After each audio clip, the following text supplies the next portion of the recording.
ॐ भूर्भुवः स्वः तत्सवितुर्वरेण्यं भर्गो देवस्य धीमहि धियो यो नः प्रचोदयात् ॐ शान्ति शान्ति शान्तिः. Namaste, dear friends. Today I'm giving you second video on the talks with Sri Ramana Maharishi.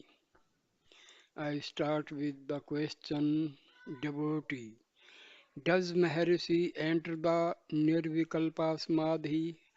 Maharishi replies, if the eyes are closed, it is Nirvikalpa. If open, it is, though differentiated, still in absolute repose, Savikalpa. The ever present state is the natural state Sahaja. 26th January 1935, talk number 18. Mr. Evans Vance asked, there are yogis with occult powers. What does Maharishi think of them? Maharishi, the powers are known by hearsay or by exhibition. Thus they are in the realm of the mind only. Devotee. Mr. Brunton mentions a yogi in Madras who is said to hold communion with his master in the Himalayas, Maharishi.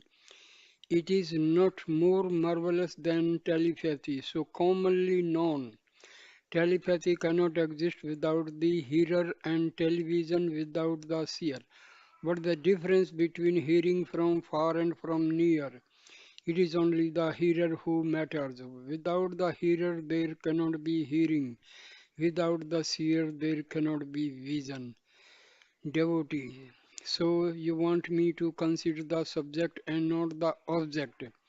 Maharishi, the subject and the object appear only after the mind has arisen. The mind comprises them and also the occult powers. Devotee. Can the manifestation of light, Jyotis, be seen on Arunachala hill? Maharishi, yes. Devotee, is there any psychic effect in visiting sacred places like Mount Kailas, Banaras, etc.? Maharishi, yes. Devotee, is there any benefit accruing by dying in Banaras? Maharishi, yes. The meaning will be clear if the real Banaras and real dying be understood. Devotee, you mean that they are in the self? Maharishi, yes. Devotee, there are six centers in the body and there are corresponding centers in the world. Maharishi, yes. What is in the world is in the body and what is in the body is in the world also. Devotee, is the sacredness of Banaras a matter of faith or is it externally also real? Maharishi, both. Devotee, some people are attracted to one place of pilgrimage and others to another. Is it according to their temperaments? Maharishi, yes. Just consider how all of you born in different places and living in other lands are gathered here today. What is the force which has attracted you here? If this is understood, the other force is also understood. 29th January 1935, Talk 19. Mr. Grant Duff asked, where are memory and forgetfulness located? Mercy in the mind, Chitta. 30th January 1935, Talk number 20. Mr. Evans, when is solitude necessary for a Jnani? Maharishi, solitude is in the mind of man. One might be in the thick of the world and maintain serenity of mind. Such a one is in solitude. Another may stay in a forest but still be unable to control his mind. He cannot be said to be in solitude. Solitude is a function of mind. A man attached to desire cannot get solitude wherever he may be. A detached man is always in solitude. Devotee. So then one might be engaged in work and be free from desire and keep up solitude. Is it so? Maharshi, yes. Work performed with attachment is a shackle, whereas work performed with detachment does not affect the doer. He is even while working in solitude. Devotee. They say that there are many saints in Tibet who remain in solitude and are still very helpful to the world. How can it be? Maharshi, it can be so. Realization of the self is the greatest help that can be rendered to humanity. Therefore, the saints are said to be helpful, though they remain in forest. But it should not be forgotten that solitude is not in forest only, it can be had even in towns in the thick of worldly occupations. Devotee, it is not necessary that the saints should mix with people and be helpful to them. Maharshi, the self alone is the reality, the world and the rest of it are not. The realized being does not see the world as different from himself. Devotee, thus then the saint's realization leads to the uplift of humanity without the latter being aware of it. Is it so? Maharshi, yes, the help is imperceptible but is still there. A saint helps the whole of humanity unknown to the latter. Devotee, would it not be better if he mixed with others? Maharshi, there are no others to mix with. The self is the one and the only reality. Devotee, if there be 100 self-realized men, will it not be to the greater benefit of the world? Maharshi, when you say self, you refer to the unlimited, but when you add man to it, you limit the meaning. There is only one infinite self. Devotee, yes, yes, I see. Sri Krishna has said in the Gita that work must be performed without attachment, and such work is better than idleness. Is it karma yoga? Maharshi, what is said is given out to suit the temperament of the hearers. Devotee, in Europe it is not understood by the people that a man in solitude can be helpful. They imagine that man working in the world can alone be useful. When will this confusion cease? Will the European mind continue wading into the morass or will it realize the truth? Maharshi, never mind Europe or America. Where are they except in your mind? Realize yourself and then all is realized. If you dream and see several men and then wake up and recall your dream, do you try to ascertain if the persons of your dream creation are also awake? Devotee, what does Maharshi think of the theory of universal illusion Maya? Maharshi, what is Maya? It is only reality.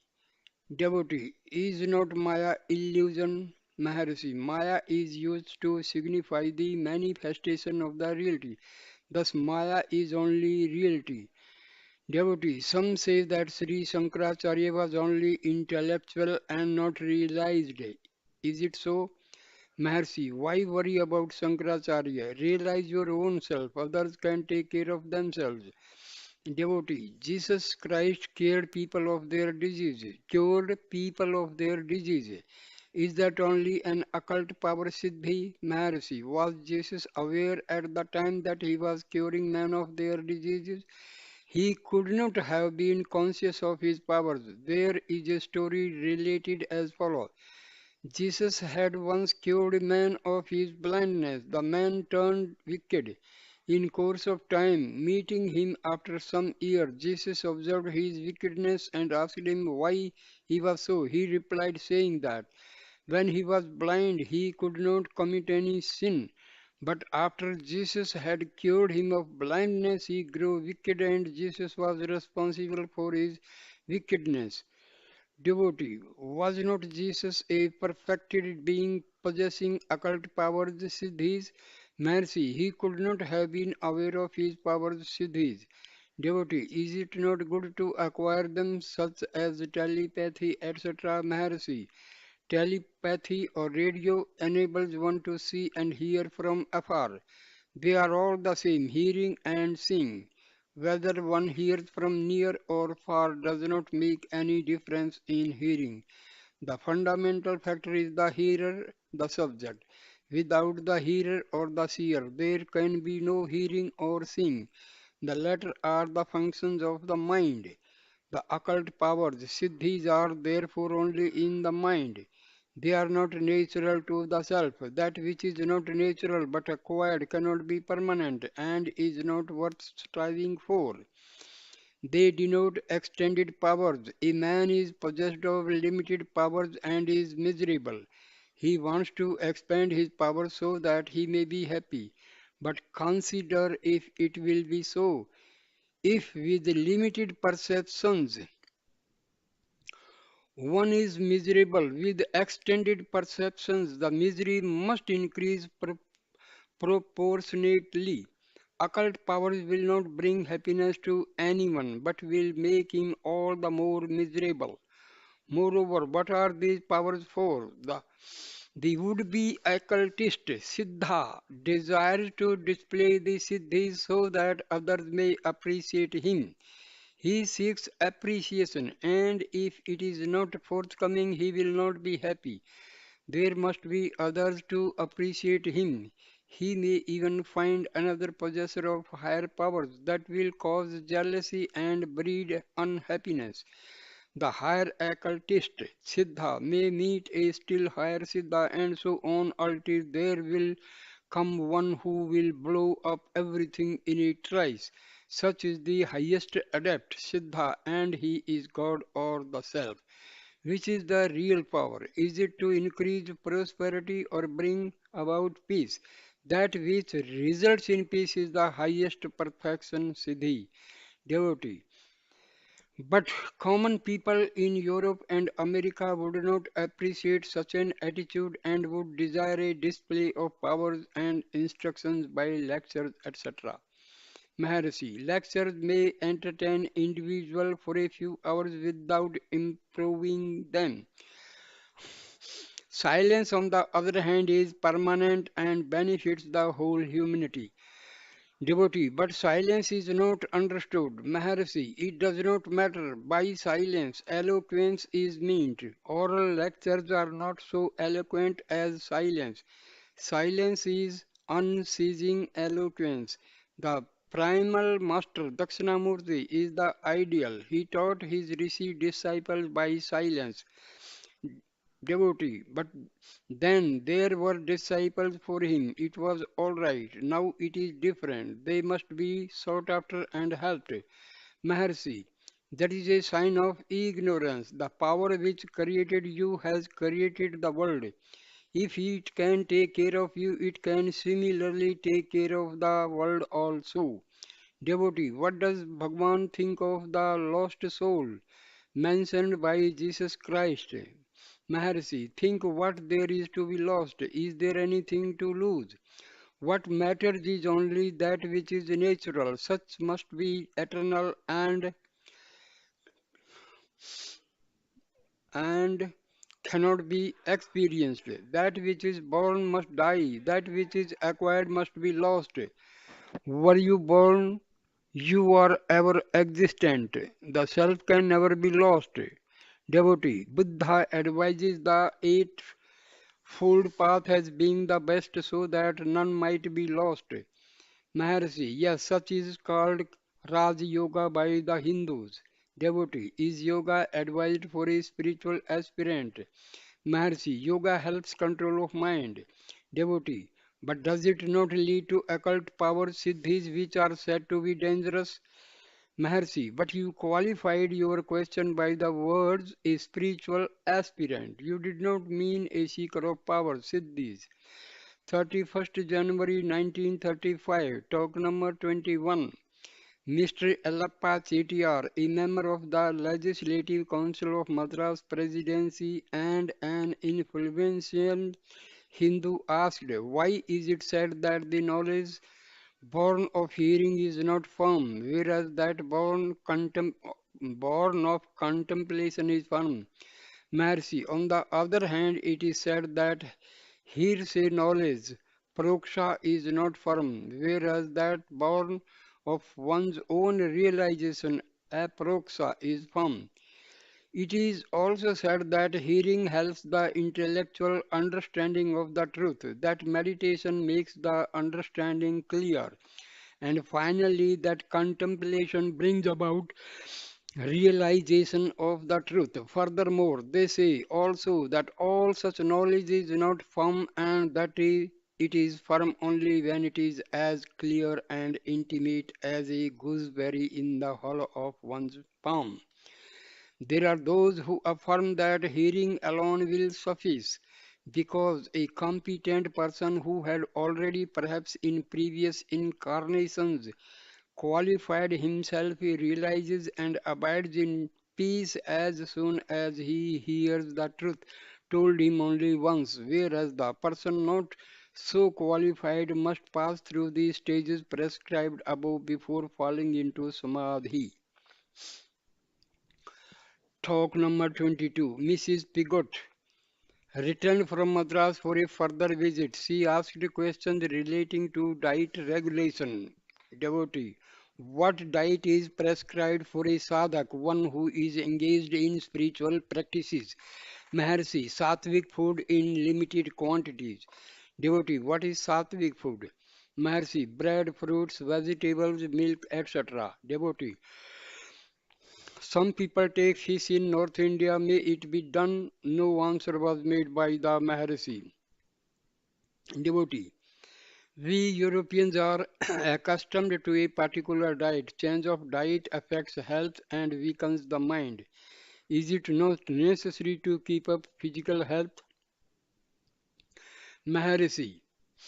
Quite necessary. The weaker the body, the stronger the mind grows. Devotee. In the absence of our usual diet, our health suffers and the mind loses strength. Maharishi.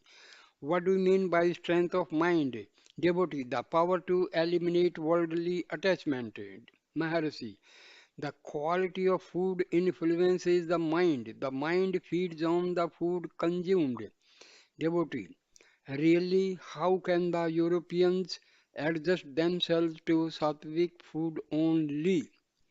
Mercy, pointing to Mr. Evans Vance, you have been taking our food.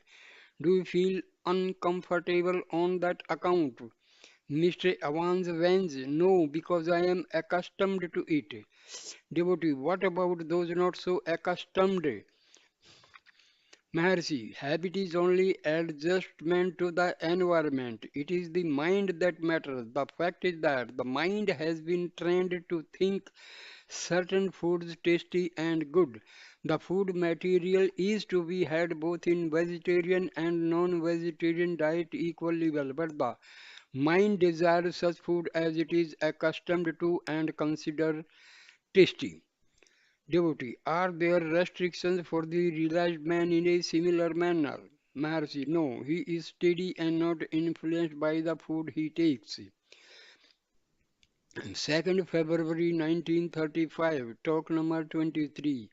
Mr. Evans Vance continued another day. May one have more than one spiritual master?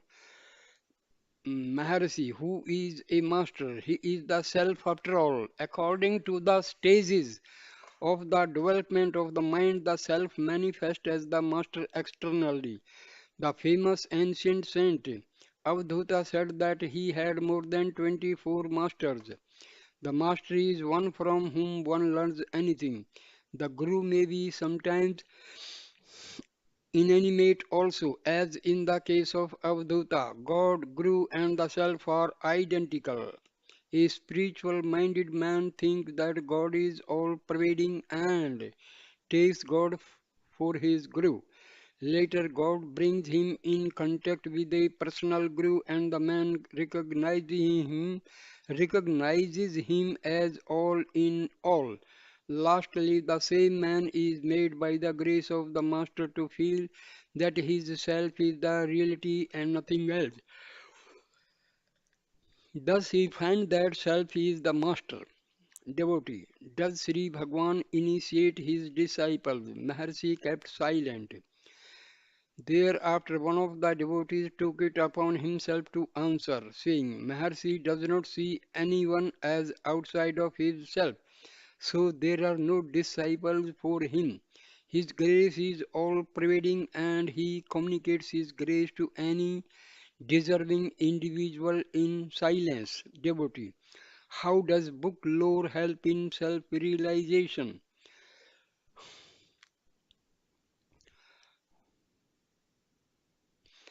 Uh, Only so far as to make spiritually minded devotee. How far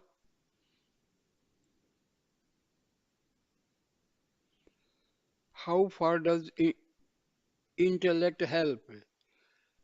Answer: only so far as to make one sink the intellect in the ego and the ego in the self.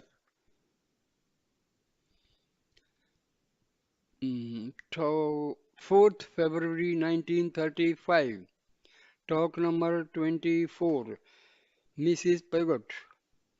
Why do you take milk but not eggs? Maharshi. The domesticated cows yield more milk than necessary for their calves and they find it a pleasure to be relieved of the milk. Devotee. But the hen cannot contain the eggs. Maharshi. But there are potential lives in them.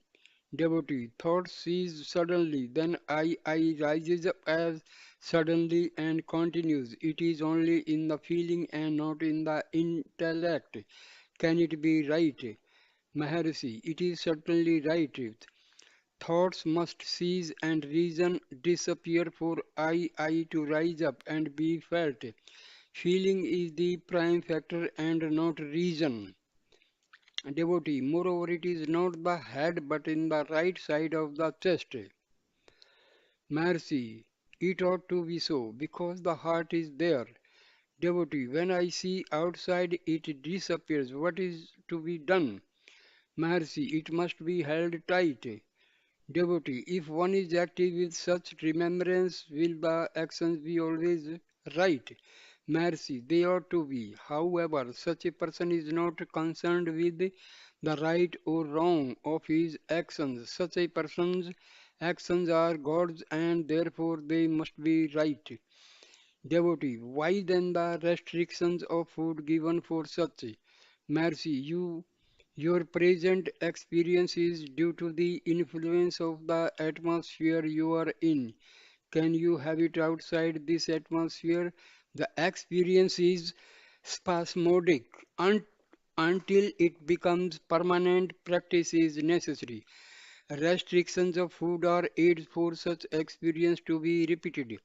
After one gets established in truth, the restrictions drop away naturally. Moreover, food influences the mind and it must be kept pure. The lady told a disciple later, I feel the vibrations from him more intensely and I am able to reach the eye center more readily than before. Talk number 25. On a former occasion, B.V. Narasimha Swami, author of Self Realization, asked, who am I? How is it to be found? Maharshi, ask yourself the question. The body, Annamaya Kosa, and its functions are not I. Going deeper, the mind, Manomaya Kosa, and its functions are not I. The next step takes on to the question, where from do these thoughts arise? The thoughts are spontaneous, superficial, or analytical. They operate in intellect. Then who is aware of them? The existence of thoughts, their clear conceptions, and their operations become evident to the individual. The analysis leads to the conclusion that the individuality of the person is operative as the perceiver of the existence of thoughts and of their sequence. This individuality is the ego, or as people say, Vijnanamaya kosa. Intellect is only the seat of I and not the I itself. Enquiring further, the question arises, who is this I? Where from does it come? I was not aware in sleep. Simultaneously with its rise, Sleep changes to dream or wakefulness, but I am not concerned with the dream just now. Who am I now? In the wakeful state, if I originated from sleep, then I was covered up with ignorance. Such an ignorant I cannot be what the scriptures say or the wise ones affirm. I am beyond even sleep. I must be now and here and what I was all along in sleep and dreams also. Without the qualities of such state, I must therefore be the unqualified substratum undying, underlying these three states. Anandmaya Kosa transcendent. I is, in brief, beyond the five seats. Next, the residuum left over after discarding all that is not self is the self, Sat Chit Ananda. Devotee, how is that self to be known or realized? Maharshi, transcend the present plane of relativity. A separate being, self, appears to know something apart from itself. Non-self, that is the subject, is aware of the object. The seer is Drik. The seen is Drishya. There must be a unity underlying these two, which arises as ego. This ego is of the nature of chitta, intelligence. Achitta, insentient object, is only negation of chitta. Therefore, the underlying essence is akin to the subject and not the object. Seeking the Drik until all Drishya disappears, the Drik will become subtler and subtler until the absolute Drik alone survives. This process is called Drishya Vilaya, the disappearance of the objective world. Devotee, why should the object's drishya be eliminated? Cannot the truth be realized even keeping the object as it is? Mercy, no. Elimination of drishya means elimination of separate identities of the subject and object. The object is unreal. All drishya, including ego, is the object. Eliminating the unreal, the reality survives. When a rope is mistaken for a snake, it is enough to remove the erroneous perception of the snake for the truth to be revealed. Without such elimination, the truth will not dawn. Devotee, when and how is the disappearance of the object world Drishya Vilya can be effected? Maharishi, it is complete when the relative subject, namely the mind, is eliminated. The mind is the creator of the subject and the object and is the cause of the dualistic idea.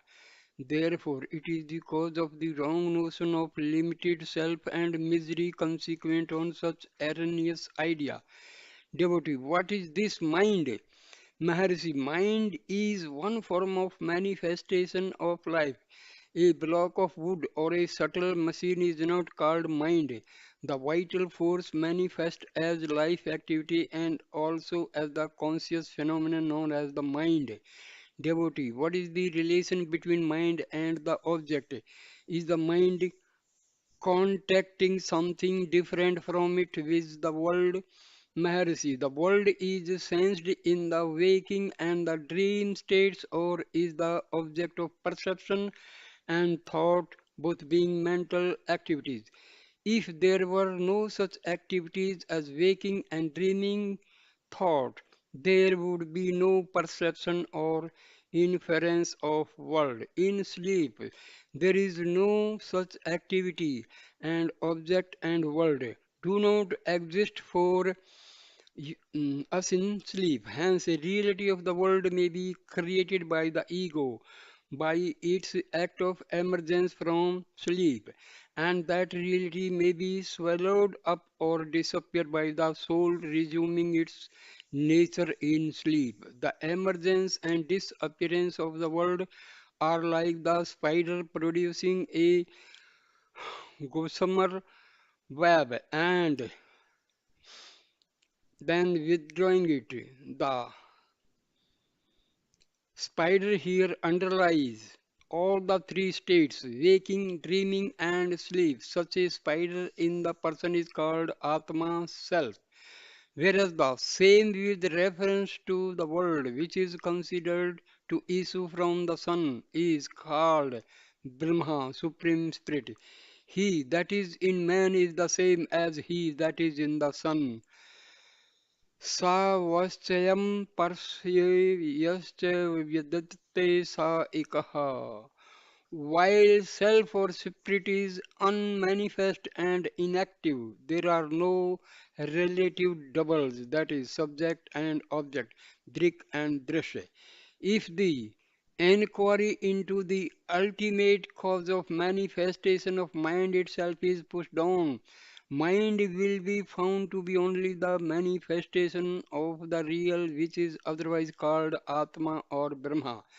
The mind is termed Sukshma Sarira or subtle body, and Jiva is the individual soul.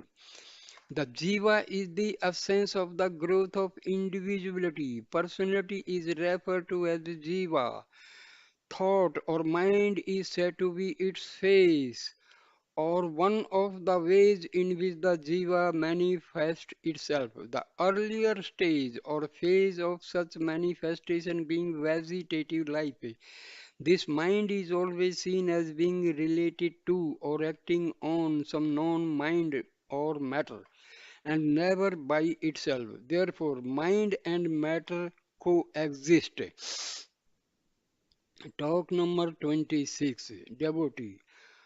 How shall we discover the nature of the mind, that is, its ultimate cause, or the noumenon of which it is a manifestation? Maharishi, arranging thoughts in the order of value, the I thought is the all important thought. Personality, idea, or thought is also the root or the stem of all other thoughts, since each idea or thought arises only as someone's thought and is not known to exist independently of the ego. The ego therefore exhibits thought activity.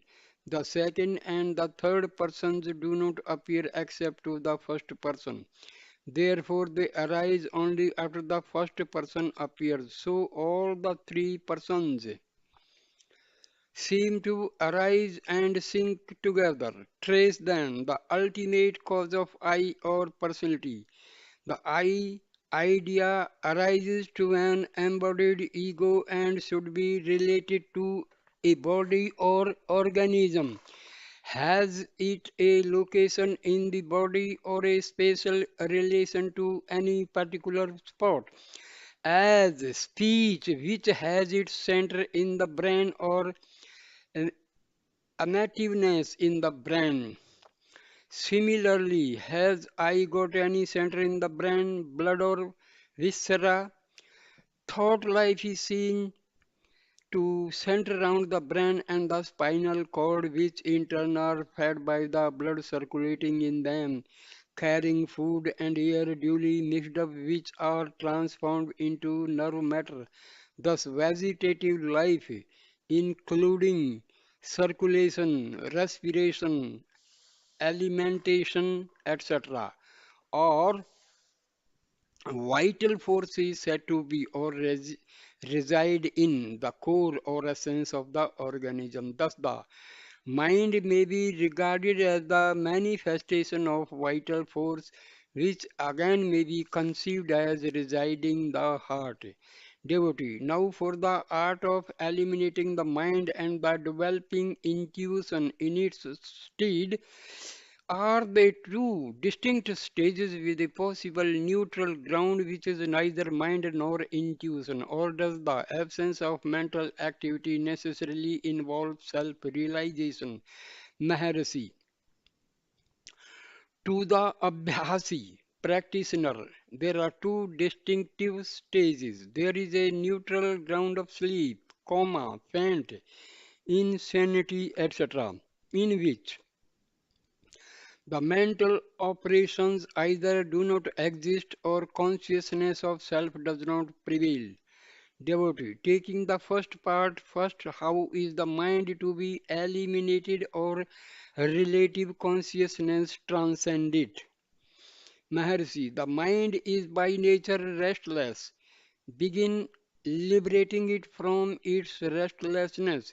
Give it peace, make it free from distractions. Train it to look inward.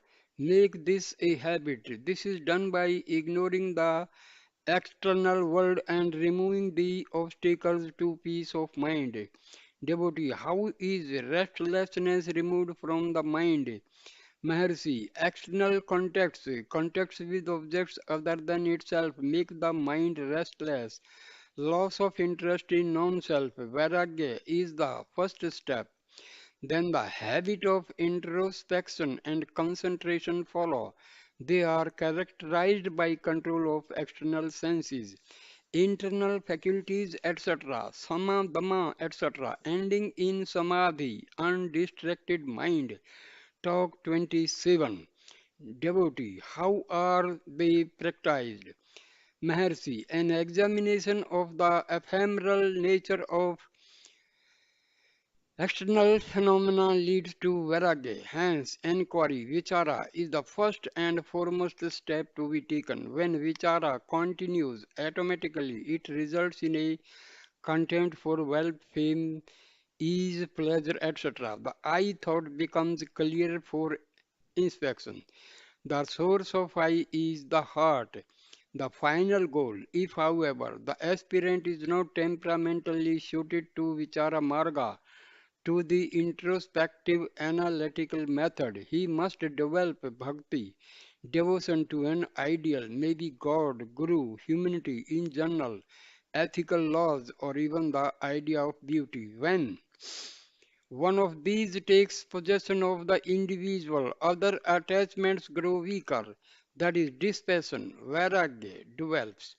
Attachment for the ideal simultaneously grows and finally holds the feed. Thus, ega-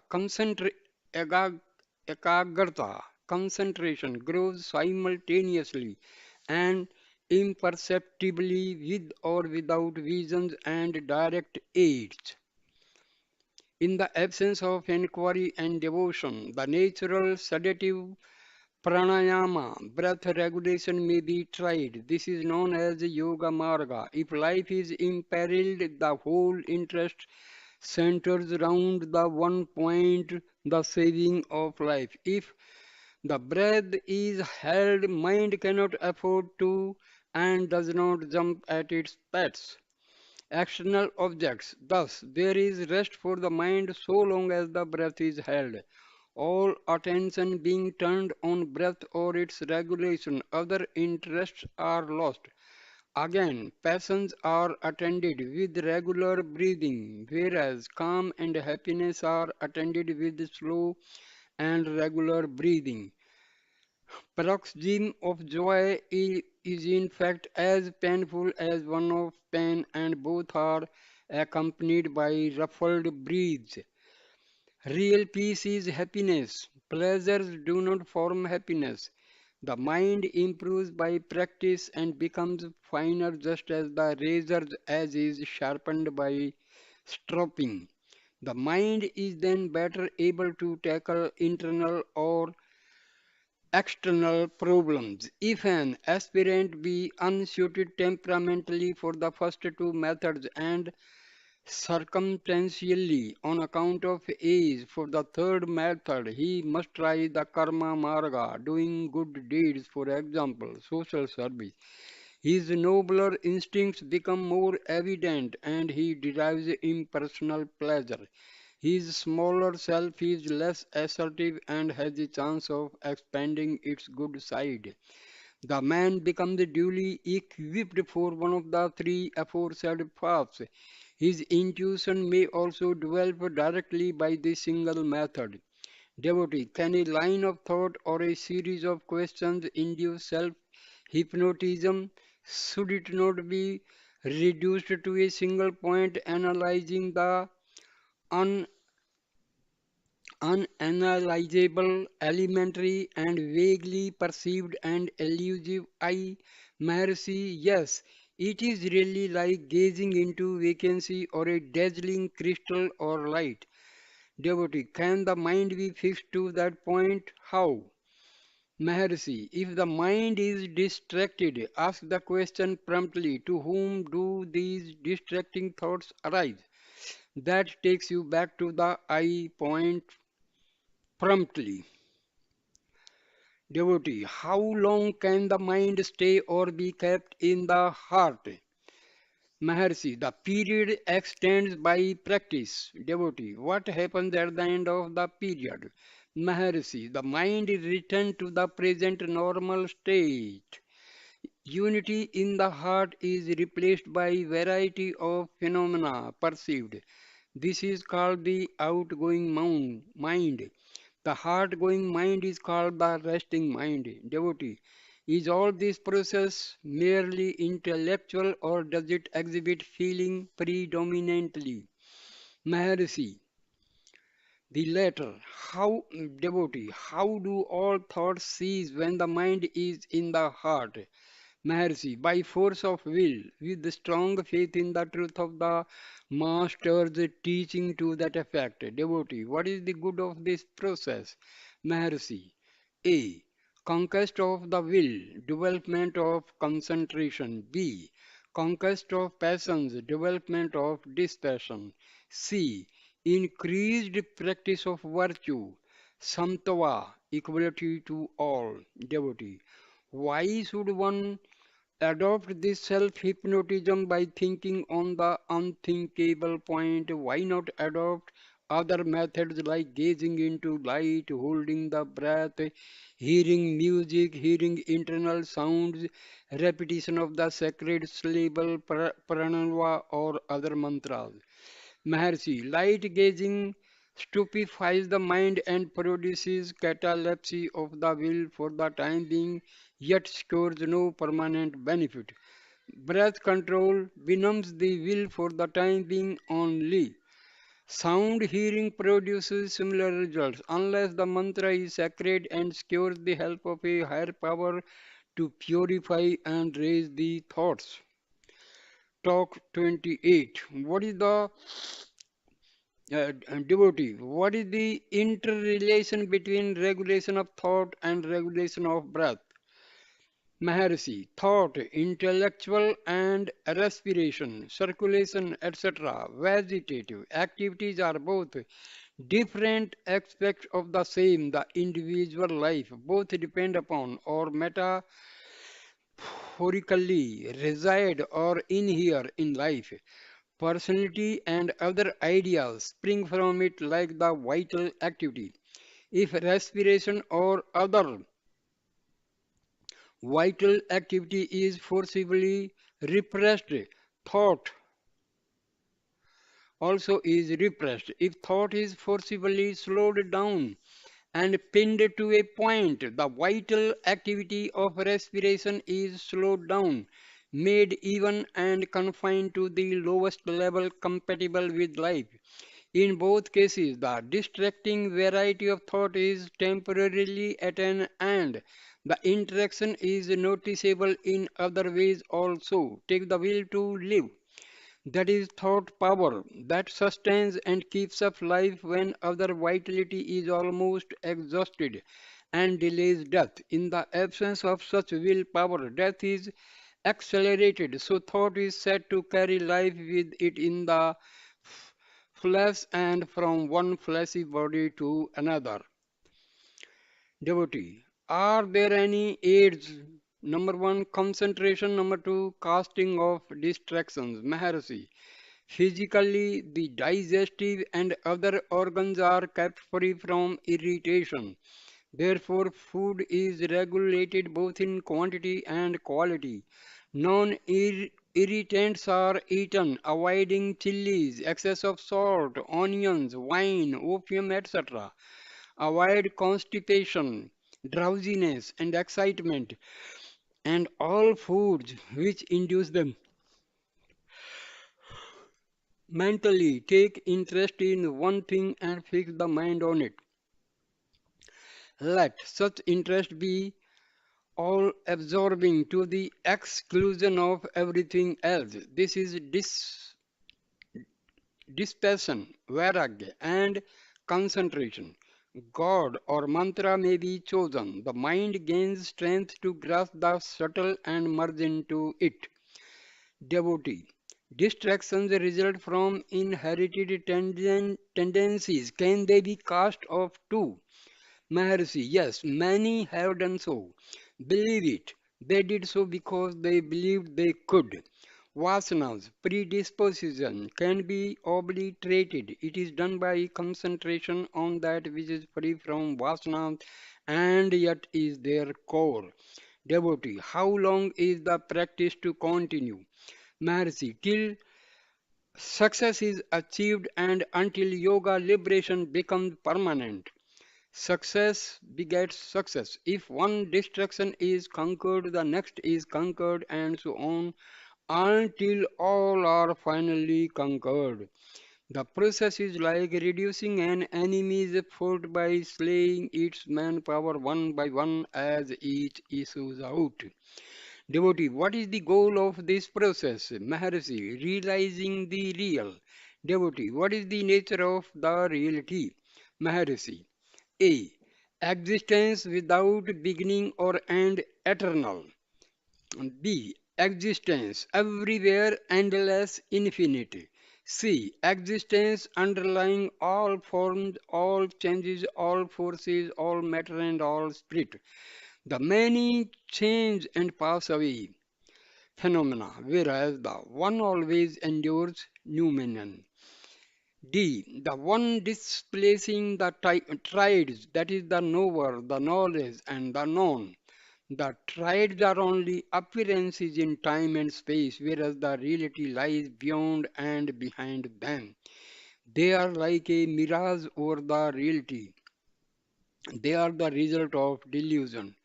Devotee, if I also be an illusion, who then cast off the illusion? Maharshi, the I cast off the illusion of I and yet remains as I. Such is the paradox of self-realization. The realized do not see any contradiction in it. Take the case of bhakti. I approach Ishvara and pray to be absorbed in Him. I then surrender myself in faith and by concentration.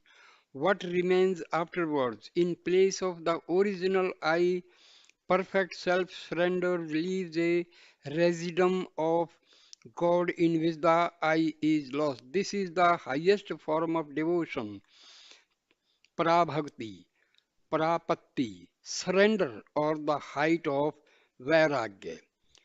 You give up this and that of my possessions. If you give up I and mine, instead all are given up at a stroke.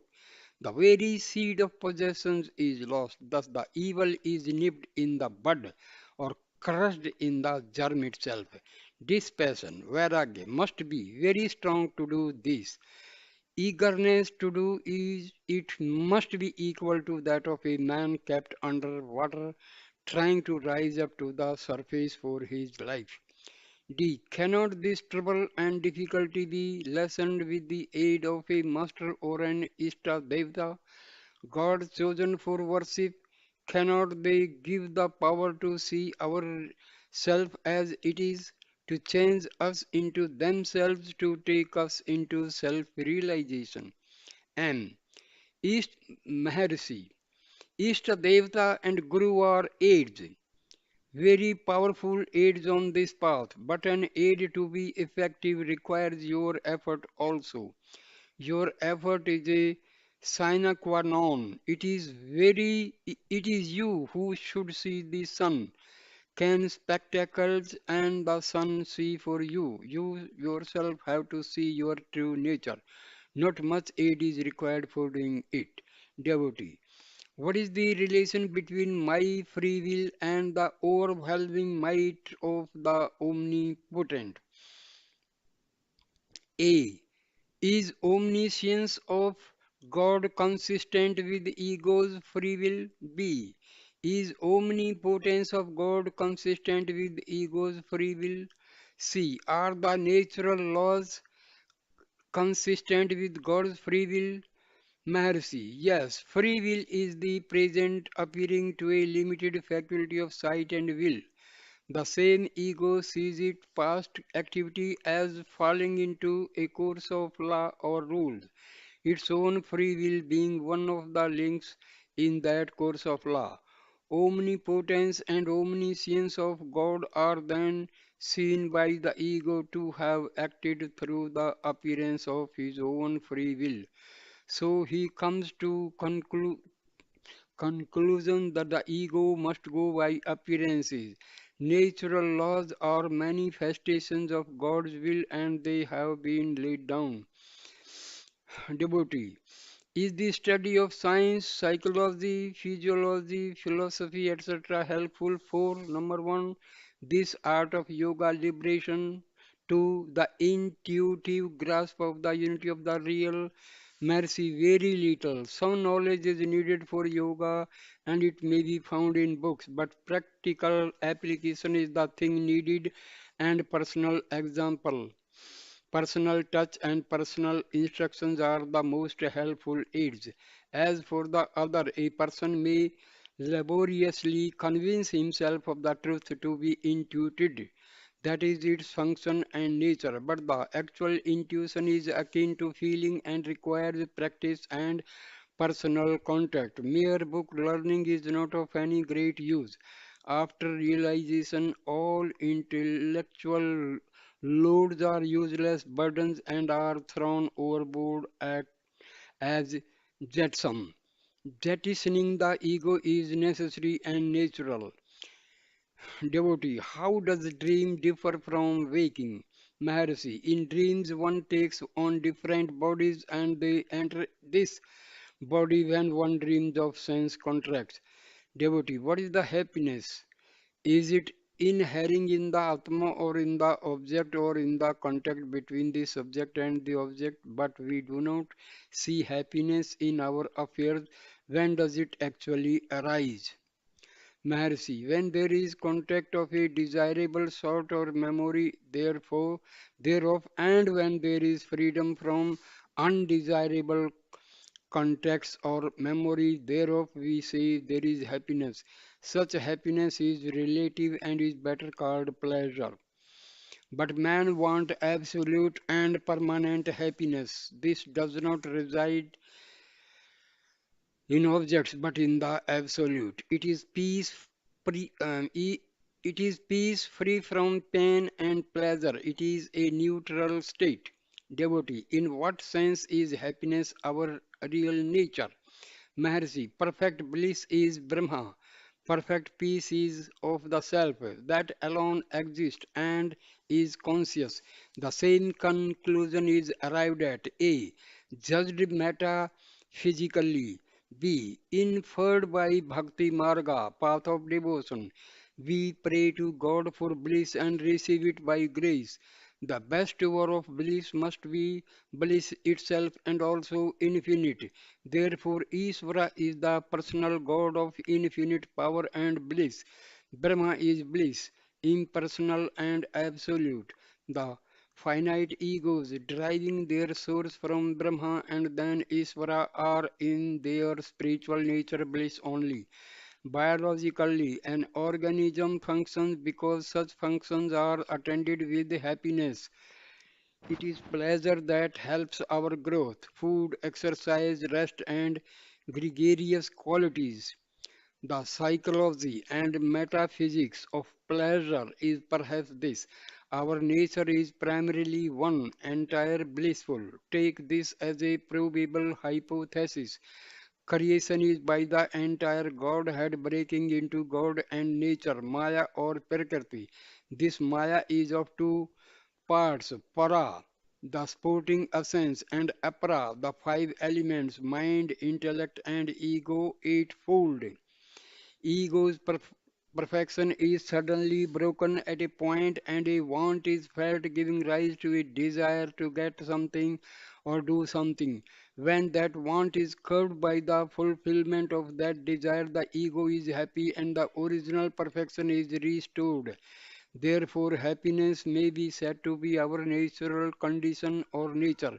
Pleasure and pain are relative and refer to our finite state, with progress by satisfaction of want. If relative progress is stopped and the soul merges into Brahma, of the nature of perfect peace, that soul ceases to have relative temporary pleasure and enjoys perfect peace, bliss.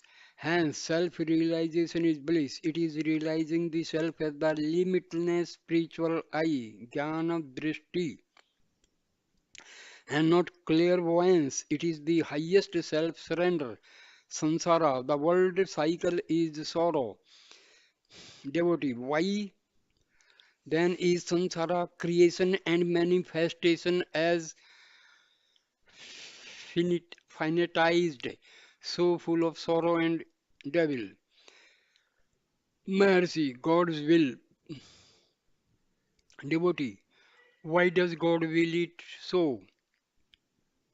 Mercy, it is inscrutable. No motive can be attributed that power. No desire, no end to achieve can be asserted of that one infinite, all wise and all powerful being. God is untouched by activities which take place in His presence. Compare the sun and the world activities. There is no meaning in attributing responsibility and motive to the one before it becomes many. But God's will for the prescribed course of events is a good solution of the free will problem. Vexata quaestio.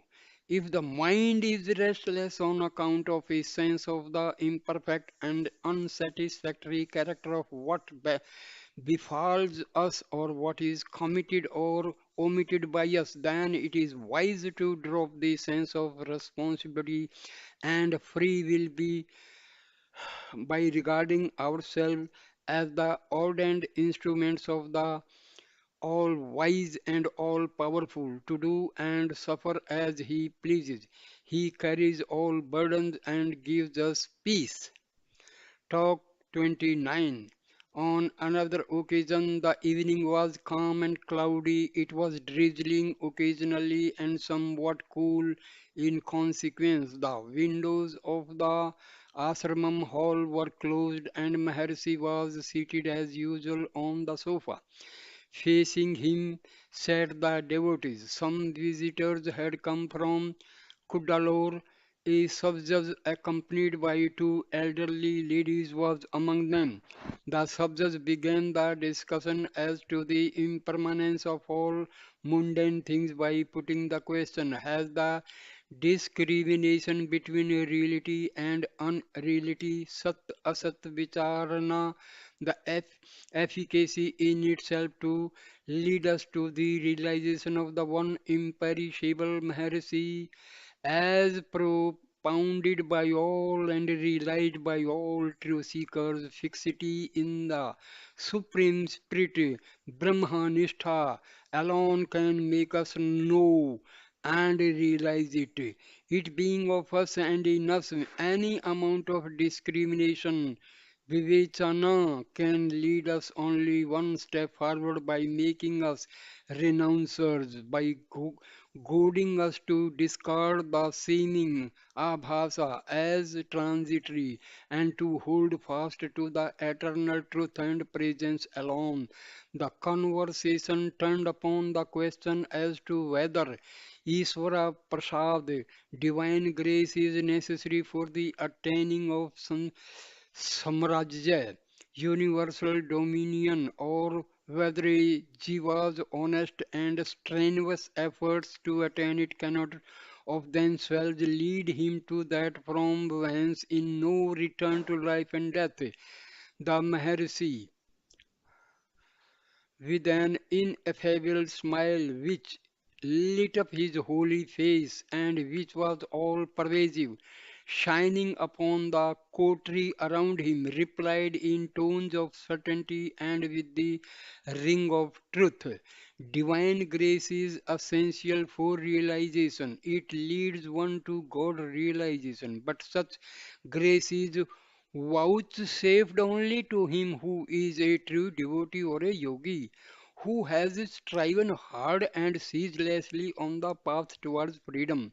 Devotee, there are six centers mentioned in the yoga books, but the jiva is said to be reside in the heart. Is it not so? Mercy, yes, the jiva is said to remain in the heart in deep sleep and in the brain in the waking state. The heart need not be taken to be the muscular cavity with four chambers which propels blood. There are indeed passages which support the view. There are others who take it to mean a set of ganglia or nerve centers about the reason. Whichever view is correct does not matter to us. We are not concerned with anything less than ourselves. That we have certainly within us. There could be no doubts or discussions about that. The heart is used in the Vedas and the scriptures to denote the place whence the notion I springs. Does it spring only from the fleshy ball? It springs within us somewhere right in the middle of our being. The I has no location. Everything is the self. There is nothing but that. So the heart must be said to be the entire body of ourselves and of the entire universe conceived as I. But to help the practitioner, Abhyasi, we have to indicate a definite part of the universe or of the body. So this heart is pointed out as the seat of the self. But in truth, we are everywhere. We are all that is, and there is nothing else. Devotee, it is said that divine grace is necessary to attain successful undistracted mind, samadhi. Is that so? Maharishi, we are God, Isvara. Isvara Drishti, that is seeing ourselves as God, is itself divine grace. So we need divine grace to get God's grace. Maharishi smiles and all devotees laugh together. Devotee. There is also divine favor, Isvara Anugraham, as distinct from divine grace, Isvara Prasadam. Is that so? Maharshi, the thought of God is divine favor. He is by nature grace, Prasada or Arul. It is by God's grace that you think of God. Devotee, is it not the Master's grace the result of God's grace? Maharishi, why distinguish between the two? The master is the same as God and not different from him. Devotee, when an endeavor is made to lead the right life and to concentrate thought on the self, there is often a downfall and break. What is to be done, Maharishi? It will come all right in the end. There is the steady impulse of your determination that sets you on your feet again after every downfall and breakdown. Gradually, the obstacles are all overcome and your current becomes stronger. Everything comes right in the end. Steady determination is what